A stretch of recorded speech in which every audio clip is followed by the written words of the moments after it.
안녕하십니까? 영H뉴스 허주아입니다. 이번 시간에는 현재 화성시 을 지역구, 동탄이 지역구인 다성 같은 초선 국회의원 이준석에 대해 이야기해보겠습니다. 이준석은 서울과학고등학교에서 학생회장을 하였고 성적이 매우 우수했는지 조기 졸업을 했다고 합니다. 이후 한국과학기술원에 입학을 하였으나 몇 달 다니지 않고 중퇴하고 2003년 9월 국비 유학생으로 선발되어 하버드 대학교 컴퓨터과학과에 입학하였습니다. 하지만 이준석에 대한 학력 논란이 있는데 이준석 본인이 밝힌 학력은 하버드 대학교 컴퓨터과학, 경제학을 복수 전공했다고 하는데 하버드 대학교는 복수 전공이 존재하지 않는다고 하는 의혹이 제기되고 있는 것입니다. 그의 정치적 경력은 2011년 당시 한나라당 비상대책위원회 위원으로 발탁되면서 시작되었습니다. 당시 27세의 나이로 박근혜 전 대통령에게 발탁된 박근혜 퀴즈로 최연소 비대위원이 되어 언론의 주목을 받았습니다. 그의 초기 정치 활동은 주로 청년, 정치인으로서의 정체성을 바탕으로 했습니다.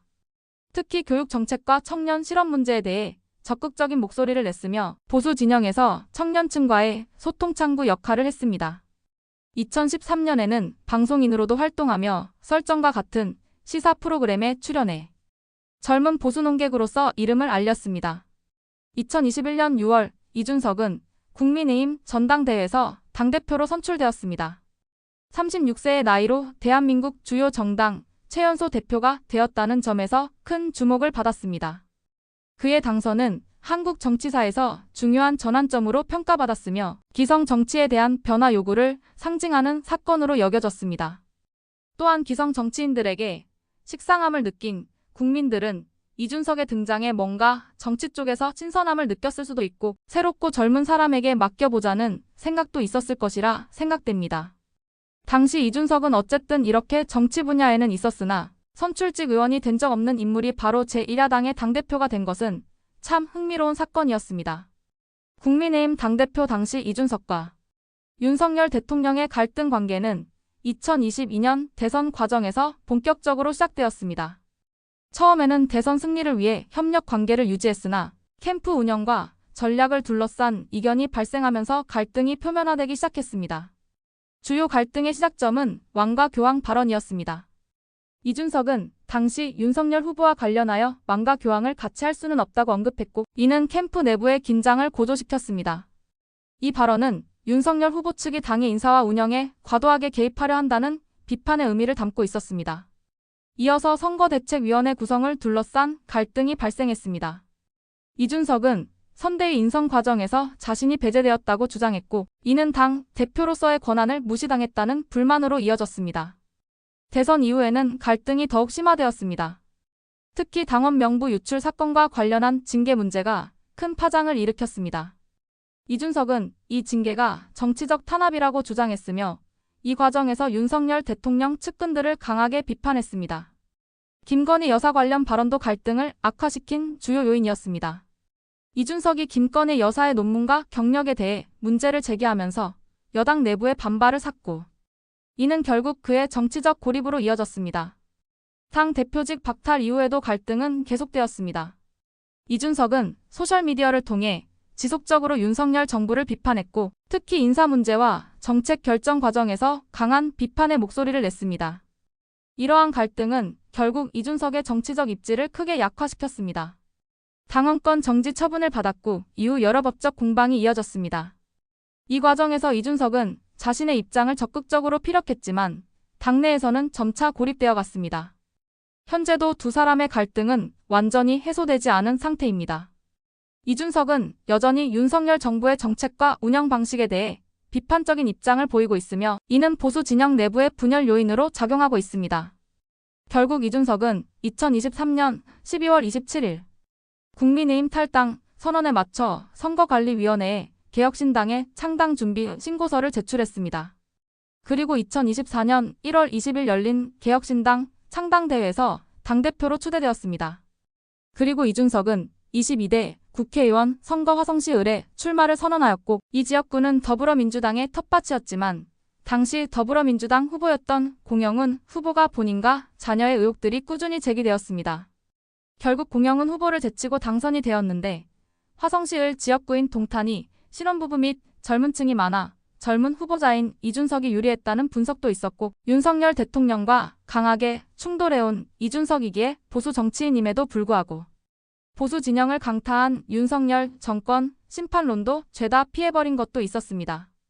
민주당의 공영훈을 뽑으면 그냥 수많은 야당 의원 중 하나를 뽑게 되겠지만 이준석을 뽑으면 윤석열을 강하게 공격하는 선거 결과가 이어지게 되는 셈이었고 이준석 또한 이러한 사실을 유세에서 적극 강조하며 어필하였고 그 결과는 대성공이었습니다.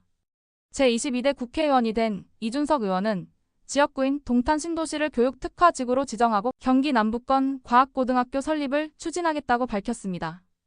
실제로 2024년 9월 12일 화성시의회에서 화성시 과학고 설립지지 결의안을 발표하였습니다.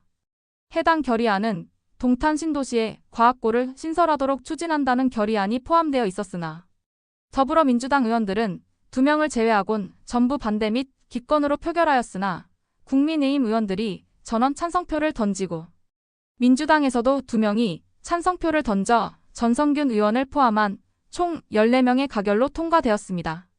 화성시의회 회의록을 살펴본 결과 민주당 의원들이 반대한 이유는 예산 부족 및 인재 육성에 대한 도움이 불투명하다는 이유로 반대하였는데 제가 보기에는 상대 진영이라 반대를 위한 이유를 갖다 붙인 것으로 밖에 안 보이네요.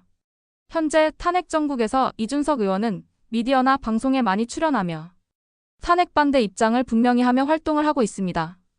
바쁜 국회 의정활동을 하고 있어 지역구를 위해 얼마나 많은 일을 하고 있는지는 잘 모르겠으나 본인이 국회의원으로서 뭔가 하고 있다는 것을 보여주고 있기는 합니다. 참 부럽네요.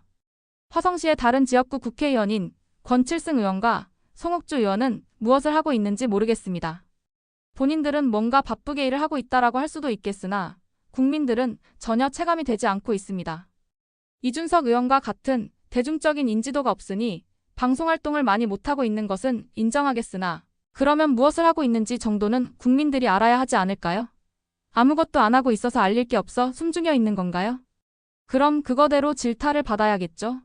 인지도가 부족하여 탄핵 정국의 나라를 위한 목소리를 내어도 반응이 없을 것 같으면 지역구 주민들이라도 좀 챙기지. 지금 봉담에는 주민들이 피부로 느끼는 문제점들이 산더미처럼 쌓여 있습니다. 몇 가지만 이야기해볼까요? 봉담읍 사무소 건물이 D등급을 받았다고 합니다.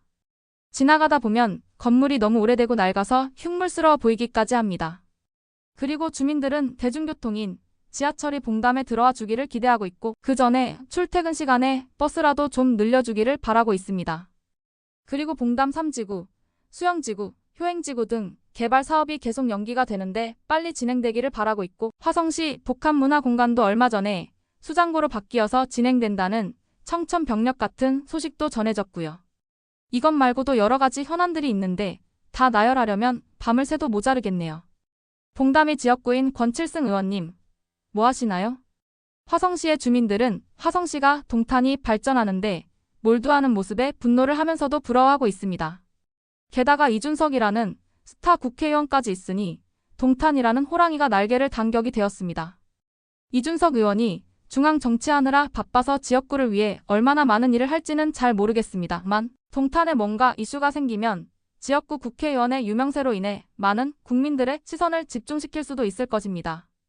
지금까지 동탄을 지역구로 둔 화성시를 국회의원인 이준석 의원에 대해서 알아보았습니다. 저는 별로 지지하는 분은 아니지만 지역의 발전을 위해서 임기 동안 열심히 일해서 많은 것을 이루기를 진심으로 바라는 마음입니다. 이상 화성시를 사랑하는 영예이치뉴스 허주아였습니다. 구독과 좋아요, 댓글은 저에게 큰 힘이 됩니다. 감사합니다.